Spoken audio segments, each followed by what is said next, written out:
எல்லாம் யார் தாங்கிக் கொண்டிருக்கிறார்கள்?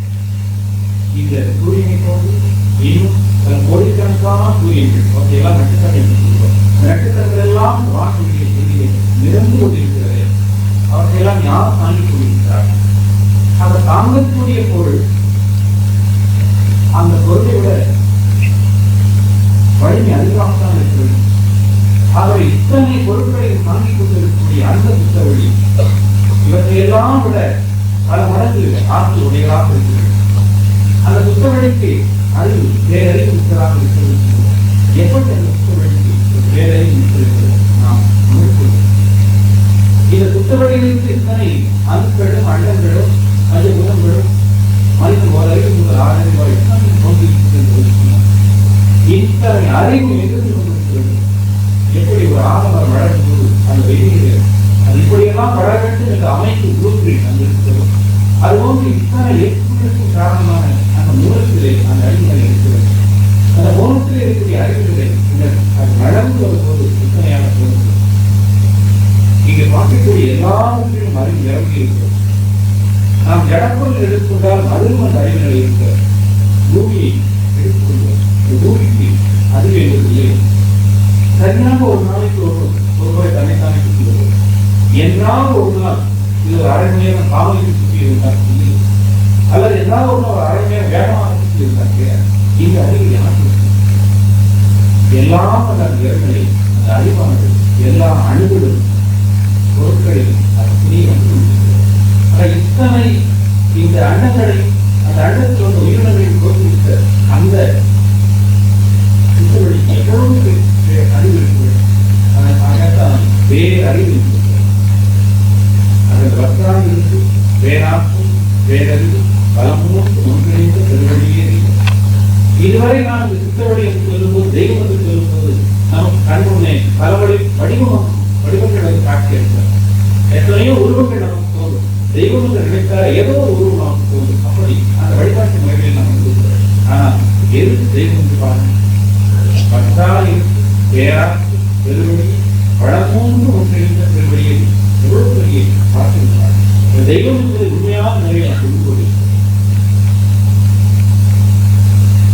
நாம் நமக்கு வாழ்க்கையில எத்தனையும் கல்வி கற்றிருந்ததும் பல அனுபவங்கள் இருந்தபோதும் அந்த உண்மை நிலை இங்கு வரும்போதுதான் மகிழ்ச்சியின் மூலமாக அந்த சரியான நிலையை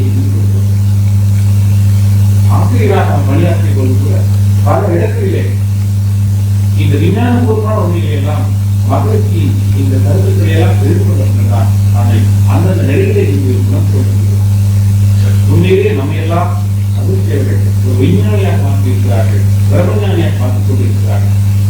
இந்த உண்மைகள் எல்லாம் சுத்தவெளிக்கு இவ்வளவு பெரிய ஆற்றல் இருக்கிறது, அறிவு இருக்கிறது, அது மற்றால் இருப்பாக இருந்து கொண்டிருக்கிறது என்பது எந்த விஞ்ஞானிக்கும் தெரியாது.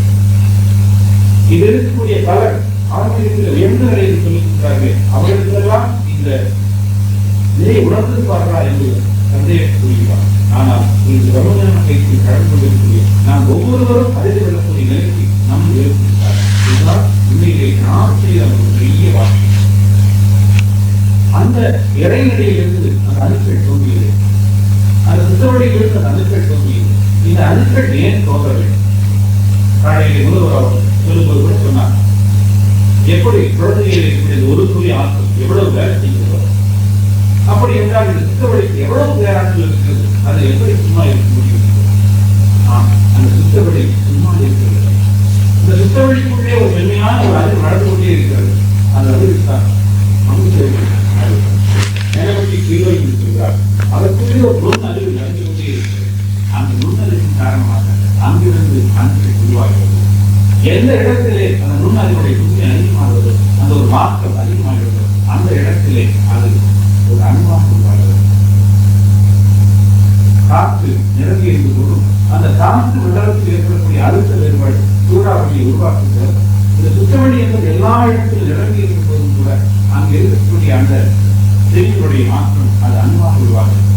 எந்த ஒரு மாற்றம் நடைபெற்றாலும் சுற்றிலும் அதே வழி தூக்குவது இருக்கிறார். அந்த அழுத்தத்தின் காரணமாக அது இந்த வழிவடைந்து இன்னும் அணுவாக அணுவாக எல்லா இடத்திலும் அது நெருக்கிக் கொண்டிருக்கிறார், அழுத்திக் கொண்டிருக்கிறார். அந்த அது ஒரு உருண்டை வடிவத்தில் கோல வடிவத்தில் பெரிய இடத்தை அடைக்கிறது.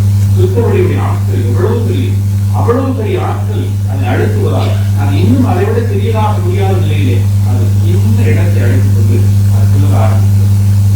அந்த மாற்றமானது அந்த இடத்திலே சுழல்வது எது? அதே சுத்தவழிதான் இப்பொழுது சின்ன இடத்தை அழைத்துக் கொண்டு சுழல்வது. அதை சுழலும் சுத்தவழி, அதைத்தான் வேளாண் என்று சொல்கிறோம். பரமாடு வீட்டில் என்று சொல்கிறோம். எல்லாம் ஒன்றுதான். இன்னும் விஞ்ஞானிகள் சொல்லக்கூடிய இயற்கைகள் ஒரு பொருளை விஞ்ஞானிகள் சொல்வார். அதெல்லாம் கிடைக்கிறது. அது அப்படி முதலாக உருவாக்கிய மீன், அது உருவாக்கிய அந்த மீன் அந்த சுத்தவழியை அது வேகமாக சுழல் கொண்டிருக்கும். அதனுடைய வேகத்தை எப்படி கணிப்பது? அது எவ்வளவு வேகத்தில் சொல்லணும்? உண்மையிலே இந்த உலகத்திலே ஒரு அதிகபட்சமான வேகம் என்று சொன்னால் அது அந்த வேளாணின் திருப்தியாகத்தான் இருக்கும். மற்றவையெல்லாம் அவற்றிலிருந்து வந்த வேகம் தான். அதிகபட்சமான வேகம் என்பது அந்த வேளாணின் திருப்தியாகத்தான் இருக்கும். இன்று நாம் சொல்கிறோம், அதாவது velocity of light என்று சொல்லும்போது, வெளிச்சத்தின் வேகம் என்று சொல்லும்போது அதற்கு 1,86,000 மைல் செகண்ட் என்று சொல்கிறோம். இது நமக்கு தெரிகிறது. இதை விட அதிகமான வேகம் இருப்பதற்கு வாய்ப்பு எந்த விஞ்ஞானிகளும் இன்னும் ஒரு சில விஞ்ஞானிகள் இருப்பதற்கு வாய்ப்பு என்று பாதித்துக் கொண்டிருக்கிறார்கள். ஆனால் அந்த வேளாண் சொல்லக்கூடிய வேகத்தை யாருமே அவ்வளவு வேகத்தில் அந்த வேளாண் என்று சொல்லிக் கொண்டிருக்கிறது. அது உருவான காலத்தில் இருந்து எத்தனையோ ஆண்டுகளாக சொல்லிக் கொண்டிருக்கிறது. அப்படி அந்த வேளாண் சொல்லிக் கொண்டிருக்கும் போது அதன் சுத்தவழியில்தானே உள்ளே சொல்லிக் கொண்டிருக்கிறது. அப்படி அது சுழலும் போது அந்த சுத்தவழியை உரசிக் கொண்டிருக்கிறது. இப்படி இந்த உரசல் நடைபெற்றுக் கொண்டே இருக்கிறார்.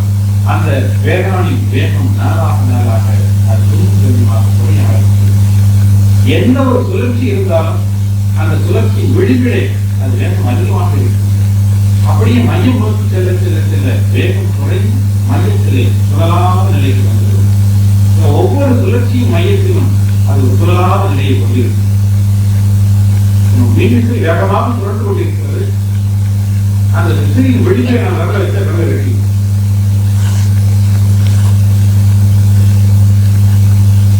ஆனால் அந்த விசையின் மையத்திலே சென்று ஒரு விரடை வைத்தார். அந்த இடத்திலே பாதித்து இருக்கிறார்.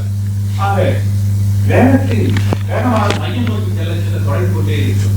அப்படி சுழலக்கூடிய எந்த ஒரு பொருளையும் அந்த மையம் சுழலாமல் இருக்கும். ஆக விண் என்ற வேகமாக சுழன்று கொண்டிருக்கும் போது அதனுடைய மையம் சுழலாத நிலையில் இருக்கிறது. ஆக மையம் சுழலாத சுத்தவழி. வெளியிலே மற்ற பகுதியில் வினின் புறப்பகுதி அது சுழன்று கொண்டிருக்கிறது. இப்படி நான் அதிகமாக இந்த விண்ணானது வெளியிலே இருக்கக்கூடிய சுத்தவழியை உரசிக் கொண்டிருப்பதா அந்த வெளியினுடைய வேகம் வெளியின் பகுதியுடைய வேகம் குறைவதால் இன்னும் மையம் செல்ல செல்ல வேகம் குறைந்து அந்த மைய பகுதியானது கொஞ்சம் கொஞ்சமாக பெரிதாக ஆரம்பிக்கிறது. மையத்திலே உள்ள சுத்தவழியானது கொஞ்சம் கொஞ்சமாக பெரிதாக ஆரம்பிக்கிறது. இன்னும் பல வருடங்கள், பல 1000 வருடங்கள் என்று ஆகும்போது இந்த வெளிவு பகுதியுடைய வேகம் குறைந்து மையமானது மையத்தில் இருக்கும் சுத்தவழி அதிகமாகி கொண்டே வருகிறது. இன்னும் பல 1000 ஆண்டுகள் ஆன பின்னர் இந்த மையத்திலே உள்ள சுத்தவழி பெரிதாகி அது வெளிப்படை வந்து ஒட்டி விடும்போது அது வேதாம் அல்லது ஒரு அணி என்ற தன்மை இழந்து மீண்டும் சுத்தவழியாக மாறிவிடுகிறது. இப்படி ஒரு வேதாம் என்பது உருவாக்கி அது பல கோடிக்கணக்கான ஆண்டுகளாக சுற்றிக் கொண்டே இருந்து மீண்டும் அந்த சுத்தவழியிலே கடந்து விடுகிறது.